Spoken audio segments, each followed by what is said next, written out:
चौथ की कथा। माघ मास की चतुर्थी तिथि को संकट चौथ का व्रत रखा जाता है। साल में 12 बार कृष्ण पक्ष में संकट चौथ का व्रत आता है, लेकिन माघ मास की संकट चौथ का हिंदू धर्म में विशेष महत्व माना गया है। इस दिन को तिलकुट चौथ और संकष्टी चतुर्थी भी कहते हैं। संकट चौथ पर गणेश जी का व्रत रखने से भक्तों के कष्ट दूर होते हैं। यह व्रत मां अपने संतान की दीर्घायु और सुख की कामना के लिए रखती हैं। रात को चंद्रमा को गुड़, तिल और जल का अर्घ्य देने के बाद व्रत खोला जाता है और तिल, गुड़, शकरकंद और फल का भोग लगाकर पारण करते हैं। अब आइए सुनते हैं तिल चौथ की पौराणिक कथा। एक गांव में एक सेठ और सेठानी रहते थे। उनके एक बेटा और बहू थे। बहू सबको भोजन करा के फिर स्वयं भोजन करती थी। एक पड़ोसन ऐसी भी थी जो रोज पूछती थी कि बहू आज क्या बनाया। बहू कहती थी ठंडो बासी। एक दिन उसके पति ने ऐसा सुनकर विचार किया कि आज तो पकवान बनाए जाएं, फिर देखें कि मेरी पत्नी क्या कहती है। उसने तरह तरह के पकवान बनाए और घर के सभी लोगों ने साथ बैठकर भोजन किया। आज भी पड़ोसन ने पूछा तो बहू ने कहा ठंडो बासी। सेठ के लड़के ने सोचा हो ना हो कोई बात तो अवश्य है जिससे मेरी पत्नी ऐसा कहती है। उसने अपनी पत्नी से पूछा तुम रोज ठंडो बासी खाया ऐसा क्यों कहती हो, जबकि हम सबने एक साथ बैठकर कई तरह के पकवान खाए थे। तब उसकी पत्नी बोली हम लोग जो कुछ भी खा रहे हैं वह आपके बुजुर्गों की कमाई है। जिस दिन आप कमा कर लाओगे उस दिन मैं समझूंगी कि ताजा भोजन कर रही हूँ। अब एक दिन लड़के ने अपनी माँ से कहा मैं एक बड़े शहर में कमाई करने जा रहा हूँ। माँ बोली बेटा अपने पास इतना धन है कि कितना भी खाओ समाप्त नहीं होगा। माँ के मना करने पर भी बेटे ने स्वयं कमाने का दृढ़ निश्चय कर लिया और जाते समय पत्नी से कहा मैं जब तक कमा कर बहुत सा धन लेकर ना आऊं तुम चूल्हे की आग मत बुझने देना। एक दिन चूल्हे की आग बुझ गई तो वह मन ही मन घबराने लगी। उसने सोचा मेरे पति पर कोई संकट तो नहीं आया। जल्दी से पड़ोस में जाकर चूल्हे में आग डालने का विचार करके गई। वहां पड़ोसन चौथ माता का व्रत पूजन कर रही थी। पड़ोसन ने कहा थोड़ी देर में आकर आग ले लेना। बहू ने पड़ोसन से पूछा आप यह व्रत क्यों करती हो, इससे क्या मिलता है। तब पड़ोसन ने कहा चौथ माता के इस व्रत को करने से अन्न धन और लक्ष्मी मिलती है तथा सभी मनोकामनाएं भी पूरी होती है। अब बहू भी चौथ माता का व्रत करने लगी। दीवार पर चौथ माता बनाई। उस दिन घी गुड़ का चूरमा बनाकर रात्रि को चंद्रमा को अर्घ्य देकर भोजन करती है। ऐसा करते करते बहुत दिन व्यतीत हो गए। चौथ माता ने उस बहू के पति को सपना दिया कि साहूकार का बेटा तू जाग रहा है या सो रहा है। तेरी पत्नी बहुत तुझे याद कर रही है, घर जाकर उसकी चिंता मिटा। तू दुकान खोलकर बैठ जाना, आज तेरा हिसाब किताब चुकता हो जाएगा। अब तो चौथ माता ने जैसा कहा था वैसा ही हुआ। उसने घर जाने की तैयारी की और गाड़ी भरकर धन दौलत लेकर चल दिया। रास्ते में एक बड़ा सा नाग फन फैलाए बैठा था और कहने लगा आज तो मैं तुझे डसूंगा छोड़ूंगा नहीं, आज तेरी आयु पूरी हो गई है। सेठ के लड़के ने सांप से कहा आज चौथ माता ने मुझे सपना दिखाया तो मैं अपनी पत्नी से मिलने घर जा रहा हूँ। वह मेरी प्रतीक्षा कर रही है और बहुत चिंता कर रही है। मैं उससे मिलकर जरूर आऊंगा, तब तुम मुझे डस लेना। नाग ने कहा तुम शपथ पूर्वक कहकर जाओ तो मैं तुम्हें जाने दूंगा, परंतु तुम लौटकर नहीं आए तो तुम्हारे घर आकर मैं तुम्हें डस लूंगा। इस प्रकार सर्प को वचन देकर वह अपने घर पहुंचा। वहां परिवार वालों से हंसी खुशी से मिला और भोजन करके उदास होकर बैठ गया। उसकी पत्नी ने उदास होने का कारण पूछा तो पति ने काले नाग वाली बात बताते हुए कहा यदि मैं उसके पास नहीं जाऊंगा तो वह घर आकर मुझे डस लेगा। पत्नी बहुत चतुर थी, उसने कहा आप जरा भी घबराओ नहीं, आप सो जाइए, मैं कुछ उपाय करती हूँ। पत्नी ने अपने कमरे में 7 सीढ़ी बनाई। पहली सीढ़ी पर रेत, दूसरी सीढ़ी पर इत्र, तीसरी सीढ़ी पर गुलाल और फूल, चौथी पर केसर, पांचवी पर लड्डू पेड़ा, छठी पर गद्दी गलीचा और सातवीं सीढ़ी पर दूध का कटोरा भरकर रख देती है। इस प्रकार वह 7 सीढ़ी सजाकर बैठ गई। आधी रात होते ही नाग आकर सीढ़ी पर चढ़ने लगा। पहली सीढ़ी पर रेत में लौट गया और कहने लगा, सेठ की बहू ने आराम तो बहुत दिया, पर वचनों से बंधा आया हूँ सो डसूंगा अवश्य। इसी प्रकार 7 सीढ़ियों पर नाग आराम करता हुआ और कहता हुआ कि डसूंगा जरूर कमरे में पहुँचने ही वाला था कि चौथ माता ने विचार किया कि यदि मैं इसे नहीं बचाऊंगी तो संसार में धर्म कर्म और व्रत पूजन को कौन मानेगा। अब तो गणेश जी, चंद्रमा जी और चौथ माता ने उसे बचाने का विचार किया। चंद्रमा जी ने उजाला किया, चौथ माता ढाल बनी और गणेश जी ने तलवार लेकर नाग को मार दिया और ढाल से ढक दिया। अब बहू भी थकी हारी सो गई। दिन उगा तो लोग बेटे से मिलने आए, परंतु बेटा और बहू तो उठे ही नहीं थे। बहुत देर हो गई तो माँ उन्हें उठाने गई। उसने अर्थात लड़के की माँ ने 7 सीढ़ियों पर जो कुछ देखा तो वह बहुत घबरा गई और बेटे बहू को आवाज लगाई। बेटा और बहू उठे तो देखा कि एक ढाल तलवार वहां पड़ी हुई है। अब ढाल उठाई तो देखा वही काला नाग वहां मरा हुआ पड़ा था। बेटा बहू ने सोचा कि आज तो धर्म कर्म की आड़ से भगवान गणेश जी और चौथ माता ने अपनी रक्षा की है। हे चौथ माता, आपने जैसे सेठ के बेटे बहू की रक्षा की वैसी सबकी रक्षा कीजिएगा। बोलिए चौथ माता की जय। बोलिए गौरी पुत्र गणेश भगवान की जय। अब सुनिए संकष्टी चतुर्थी की दूसरी कथा। एक बुढ़िया थी। उस बुढ़िया का एक बेटा था जिसका नाम था रामनाथ। रामनाथ धन कमाने के लिए परदेश चला गया। बुढ़िया अपने पुत्र के विदेश जाने के बाद बहुत चिंतित और दुखी रहने लगी, क्योंकि उसकी बहू उसे प्रायः नित्य खरी खोटी सुनाया करती थी। इसीलिए बुढ़िया प्रतिदिन चिंतित और उदास रहती और घर के बाहर स्थित कुएं पर बैठकर रोया करती थी। बुढ़िया का यह क्रम रोज चलता रहा। एक दिन कुएं में से दिए की माँ नामक एक स्त्री निकली और उसने बुढ़िया से पूछा, बूढ़ी माँ, तुम इस तरह बैठकर क्यों रोती हो? तुम्हें किस बात का कष्ट है? तुम मुझे अपना दुख बताओ, मैं तुम्हारे दुख को दूर करने का प्रयत्न करूंगी। बुढ़िया ने उस स्त्री का प्रश्न सुनकर कोई भी जवाब नहीं दिया और रोती ही रही। दिए की माँ बार बार एक प्रश्न दोहराए जा रही थी। वह बुढ़िया इस बात से झुंझुला उठी। उस बुढ़िया ने दिए की माँ से कहा, तुम मुझसे बार बार ऐसा क्यों पूछ रही हो? क्या सचमुच तुम मेरा दुख जानकर उसे दूर कर दोगी? बुढ़िया की बात सुनकर दिए की माँ ने उत्तर दिया, मैं अवश्य ही तुम्हारे कष्टों को दूर करने का प्रयत्न करूंगी। बुढ़िया ने दिए की माँ का ऐसा आश्वासन पाकर कहा, मेरा बेटा कमाने के लिए परदेश चला गया है। उसके पीछे मेरी बहू मुझे बहुत बुरा भला कहती रहती है, यही मेरे दुख का कारण है। बुढ़िया की बात सुनकर दिए की माँ ने कहा, यहाँ के वन में संकटा माता रहती है, तुम अपना दुख उन्हें सुनाकर कष्ट से छुटकारा पाने के लिए प्रार्थना करो। माँ बहुत दयालु है, दुखियों के प्रति बहुत सहानुभूति रखती है।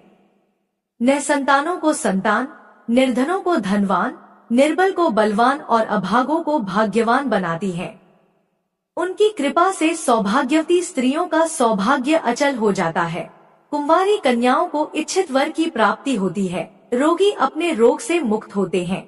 इसके अलावा जो भी मनोकामना हो वह सभी को पूरा करती है, इसमें कोई भी संदेह नहीं है। दिए की माँ से ऐसी विलक्षण बात को सुनकर बुढ़िया संकटा माता के पास गई और उनके चरणों पर गिरकर विलाप करने लगी। संकटा माता ने बड़े ही दयालु होकर बुढ़िया से पूछा, बुढ़िया तुम किस कारण इतने दुख से बार बार रोती रहती हो? बुढ़िया ने कहा, है माता, आप तो सब कुछ जानती हो, आपसे तो कुछ भी छिपा नहीं है। आप मेरे दुख को दूर करने का आश्वासन दे तो मैं अपनी दुखद गाथा आपको सुनाऊं। बुढ़िया की बात सुनकर संकटा माता ने कहा, मुझे पहले अपना दुख बताओ, क्योंकि दुखियों का दुख दूर करना ही मेरा काम है। संकटा माता के ऐसा कहने पर बुढ़िया ने कहा, है माता, मेरा बेटा परदेश चला गया है। उसके घर में न रहने से मेरी बहू मुझे तरह तरह की बातें सुनाया करती है। उसकी बातें अब मुझसे सहन नहीं होती। इसी कारण परेशान होकर मैं बार बार रोया करती हूँ। बुढ़िया की इस दर्द भरी बातों को सुनकर संकटा माता ने कहा, तुम घर जाकर मेरे लिए मनौती मांग कर मेरी पूजा करो। इससे तुम्हारा बेटा सकुशल घर वापस आ जाएगा। मेरी पूजा के दिन सुहागन स्त्रियों को आमंत्रित कर उन्हें भोजन कराना। ऐसा करने से तुम्हारा बेटा अवश्य ही तुम्हारे पास आ जाएगा। संकटा माता के कहे अनुसार उस बुढ़िया ने मनौती मांग कर पूजा की और सुहागिन स्त्रियों को भोजन के लिए आमंत्रित किया। परंतु विचित्र बात यह हुई, जब बुढ़िया ने स्त्रियों के लिए लड्डू बनाने शुरू किए तो उससे 7 की जगह 8 लड्डू बन गए। इस बात से बुढ़िया बहुत ही असमंजस में पड़ गई। ऐसा होने का क्या कारण है? कहीं मुझसे गिनने में तो गलती नहीं हो रही, अथवा अपने आप 8 लड्डू बन जाने का कोई अन्य कारण है। उसी समय संकटा माता एक वृद्ध स्त्री के रूप में बुढ़िया के सामने प्रकट हुई और बुढ़िया से पूछा, क्यों बुढ़िया, आज तुम्हारे यहाँ कोई उत्सव है क्या? यह सुनकर बुढ़िया बोली, आज मैंने संकटा माता की पूजा की है और सुहागिन स्त्रियों को भोजन के लिए आमंत्रित किया है, किंतु जब गिनकर 7 लड्डू बनाती हूँ तो वे लड्डू अपने आप ही 8 बन जाते हैं। मैं इसी बात से चिंता में पड़ गई हूँ। बुढ़िया की बात सुनकर संकटा माता ने कहा, क्या तुमने किसी बुढ़िया को भी आमंत्रित किया है? बुढ़िया कहने लगी, नहीं, मैंने ऐसा नहीं किया है, परंतु तुम कौन हो? संकटा माता ने कहा, मैं बुढ़िया हूँ, मुझे ही आमंत्रित कर लो। ऐसा सुनकर बुढ़िया ने उस बुढ़िया रूपधारी संकटा माता को भोजन के लिए आमंत्रित कर लिया। इसके बाद बुढ़िया के घर पर सभी आमंत्रित सुहागनें आ पहुंची और बुढ़िया ने सबको लड्डू तथा अन्य मिठाई आदि का भोजन कराया। इससे संकटा माता उस बुढ़िया पर बहुत प्रसन्न हुई और माता की कृपा से उस बुढ़िया के बेटे के मन में अपनी माता और पत्नी से मिलने की इच्छा उत्पन्न हुई और वह अपने घर के लिए चल दिया। कुछ दिन बीतने के बाद वह बुढ़िया संकटा माता की पूजा कर सुहागिनों को भोजन करा रही थी कि किसी ने उसके बेटे के आने की सूचना दी, लेकिन बुढ़िया अपने काम में लगी रही। उसने कहा, मेरे बेटे को बैठने दो, मैं सुहागिनों को जीमा कर अभी आती हूँ। बुढ़िया की बहू ने पति के आने का समाचार सुना तो उसी क्षण पति के स्वागत के लिए तुरंत घर की ओर चल दी। लड़के ने अपनी पत्नी को देखकर मन में सोचा कि मेरी पत्नी मेरे प्रति कितना प्रेम रखती है, जो खबर पाते ही मुझसे मिलने आ गई। परंतु मेरी माँ को मुझसे जरा भी प्रेम नहीं है। मेरे आने की खबर पाकर भी मेरी माँ मुझसे मिलने नहीं आई। जब पूजा का काम समाप्त हो गया, सभी सुहागिनें भोजन करके अपने अपने घर को लौट गई। बुढ़िया अपने बेटे से मिलने के लिए उसके पास पहुंची। माँ के आने पर बेटे ने पूछा, माँ अब तक कहाँ थी? माँ ने कहा, बेटा, मैंने तुम्हारी कुशलता के लिए संकटा माता से मनौती मांग रखी थी, उसी को पूरा करने के लिए सुहागनें जिमा रही थी। संकटा माता की कृपा से उसका मन अपनी पत्नी से हट गया और उसने माँ से कहा, माँ, या तो मैं यहाँ रहूंगा या तो यह रहेगी। बुढ़िया ने कहा, बेटा, तुम्हें मैंने बड़ी कठिन तपस्या से पाया है, इसीलिए मैं तुम्हें नहीं छोड़ सकती। चाहे बहू का त्याग भी करना पड़े, मैं कर सकती हूँ। आता लड़के ने अपनी पत्नी को घर से निकाल दिया।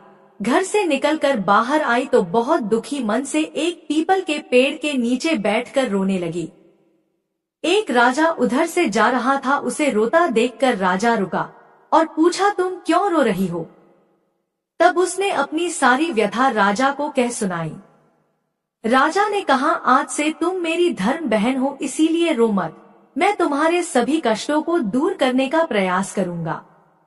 यह कहकर राजा उस स्त्री को अपने महल में लेकर आ गया। महल जाकर राजा ने रानी को सारी कथा सुनाई और रानी से कहा, देखो, आज से मेरी यह धर्म बहन है, इसी महल में रहेगी और इसको किसी भी प्रकार का कष्ट नहीं होना चाहिए। राजा के यहाँ पहुंचकर कुछ दिन बाद धर्म से प्रेरित होकर रामनाथ की पत्नी ने भी संकटा माता का व्रत आरंभ कर दिया और संकटा माता के निमित्त सुहागिनों को भोजन कराने के लिए आमंत्रित किया। उसने रानी को भी आमंत्रित किया।